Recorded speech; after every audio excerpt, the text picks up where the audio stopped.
आज आपण पावभाजी बनवणार आहे. त्याच्यासाठी लागलेलं साहित्य: गाजर, शिमला मिरची, कोबी, टमाटर, बटाटे, बीट, लसूण अशा पद्धतीने कापून घेऊया. गॅस चालू करून घेऊया. त्यावर कुकर ठेवून देऊ.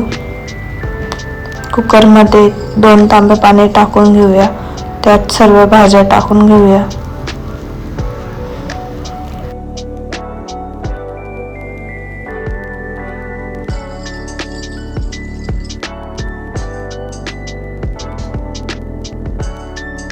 वाटाणे टाकून घेऊया. त्यात चवीनुसार मीठ टाकून घेऊ. कुकर झाकण बंद करून घेऊया.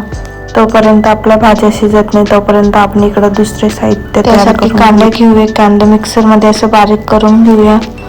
टमाटाची पेस्ट करून घेऊया. अशा पद्धतीने करून घेऊया.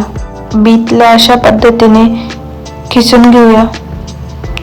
1 ते 3 शिट्ट्या घेऊया. त्यानंतर कुकरचे झाकण काढून घेऊया. आपल्या अशा भाज्या शिजल्या आहे बघू शकतो. त्यानंतर भाज्या एका कटोऱ्यामध्ये काढून घेऊया. सर्व बटाट्याचे सालटे काढून घेऊया. मॅश करून घेऊया चांगल्या पद्धतीने. अशा पद्धतीने करून घेऊया. गॅस चालू करून घेऊया. त्यावर कढई ठेवून घ्या.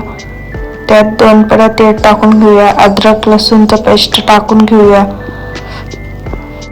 कांद्याची पेस्ट टाकून घेऊया.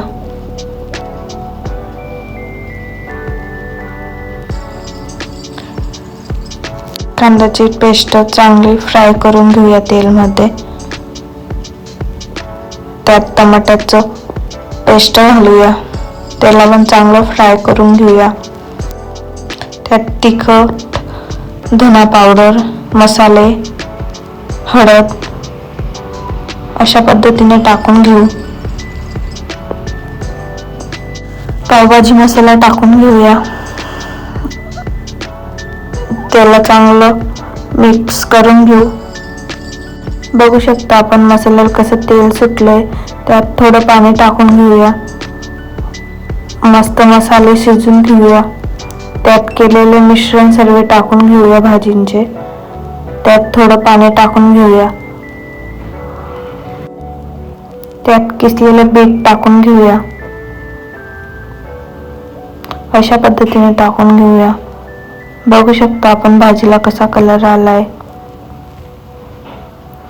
मीठ टाकून घेऊया वरून. बारीक कोथिंबीर चिरून घेऊया. वरून कोथिंबीर टाकून घेऊया.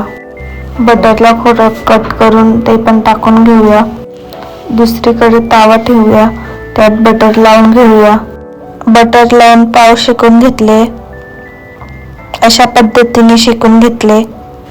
इथं आपली पावभाजी तयार झाली बघू शकतो आपण.